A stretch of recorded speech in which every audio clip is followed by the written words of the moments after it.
What I mentioned in my house, you know, at home with my relative and neighbors or whoever, that I want to be musician, everybody open their eyes like this and give me a weird look and they say, "What?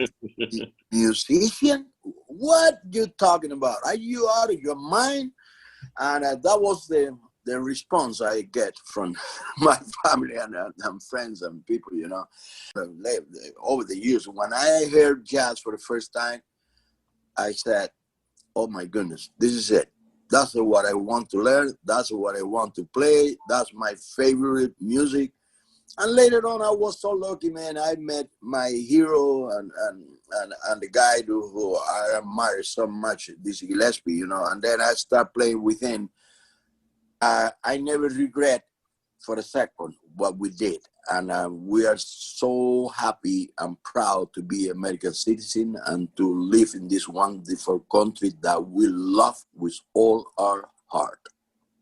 Before I talk about that, I would like to acknowledge that you, Richard Dunscombe, gave me my first job in the U.S. If you look at the people in my father's generation, you know, Charlie Parker was born in the same year. Coltrane, Miles, Ellington, who I had the pleasure of meeting as a child. It was like,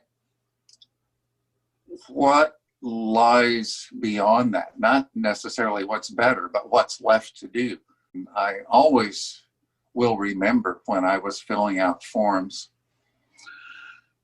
as getting, you know, as a student getting ready to go, that my mother said, because I could have taken piano as an option, and you know, I was discussing it with my mother, and Iola said, "You're going to continue to learn to play piano for the rest of your life.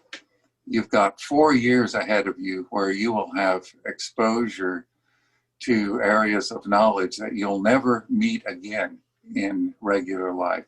Fill up your schedule with those things that aren't just going to come naturally." And I thought that was terrific advice. And starting a jazz course, this was the first jazz course on the whole African continent, never mind South Africa, provided a way in for very talented students. And that meant Black students as well as white students and students from all of the constituent groups.